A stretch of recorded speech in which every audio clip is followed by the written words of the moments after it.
Good morning dear students. हम लोग पढ़ रहे हैं कन्फ्रंटिंग मार्जिनाइजेशन।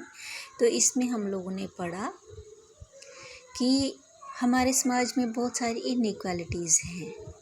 जैसे कुछ ऐसे सोशल ग्रुप्स हैं, दलित हैं, आदिवासी हैं, मुस्लिम, वुमेन। तो ये वो ग्रुप हैं जो कि पिछड़े हुए हैं। समाज में इनको वो हक नहीं दिए गए जो कि इनको मिलने चाहिए।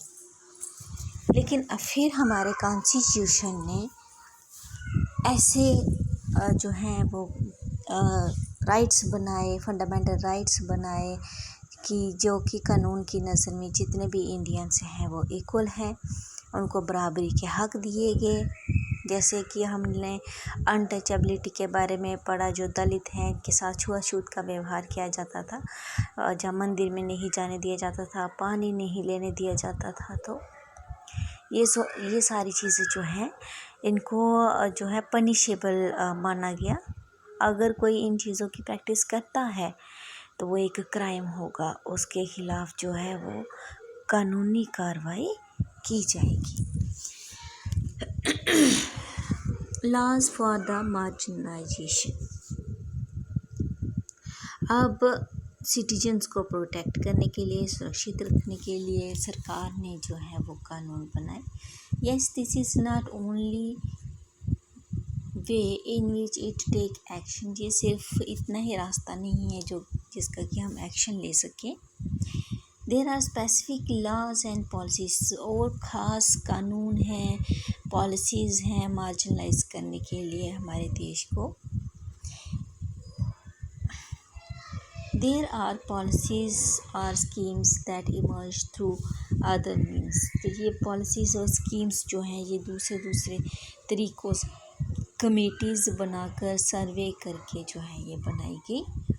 The government then makes an effort to promote such policies in order to give opportunities to specific groups। तो सरकार ने इतनी कोशिशें की हैं कि ये जो पिछड़े हुए ग्रुप हैं इनको अपॉर्चुनिटीज़ दी कि ये आगे बढ़े। इनके लिए रिजर्वेशन बनाई गई, स्कूलों में जाने के इनके हक जो है वो प्रिजर्व किए गए। फिर इनको स्कॉलरशिप्स हो गए या पढ़ाई का इनका खर्चा जो है वो सरकार ने किया। प्रमोटिंग सोशल जस्टिस, फिर इनको समाज में भी समानता का हक दिलाने के लिए कोशिशें की गई। As part of their effort to implement the constitution, जैसे कि कॉन्स्टिट्यूशन ने बहुत सारे जो है वो इम्प्लीमेंटेशंस की, सुधार किए, सुझाव किए इन जो पिछड़े हुए वर्ग हैं इनके लिए।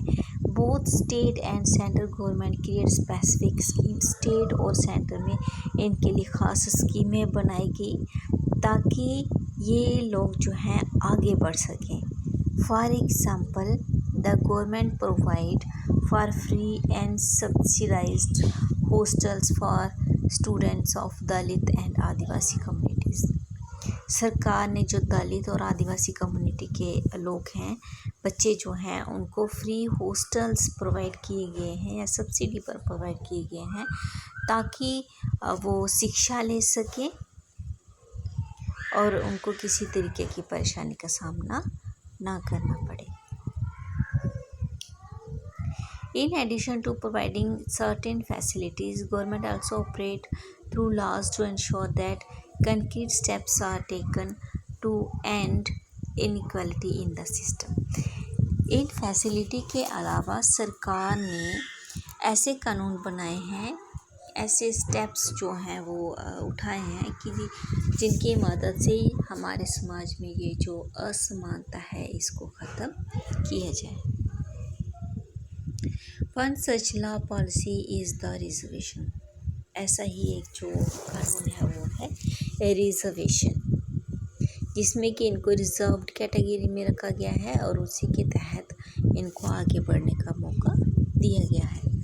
The law which reserve seats in education and government employ for Dalit Adivasis are based on an important argument that in a society like ours, तो तो ये जो सीटें हैं एजुकेशन में और नौकरी में सरकार ने दलित और आदिवासियों के लिए बनाई हुई हैं कि ऐसा समाज जो इस तरीके का पिछड़ा हुआ है, where for century sections of the population have been denied opportunity, जो कि कई सेंचुरीज से ये जो लोग हैं इनको ये अपॉर्चुनिटीज़ नहीं मिल पाई हैं पढ़ने की, आगे बढ़ने की, काम करने की, नई नई चीज़ें सीखने की। तो ये जो डेमोक्रेटिक गवर्नमेंट है इसमें इनको आगे बढ़ने के लिए स्टेप्स जो हैं वो उठाए गए हैं।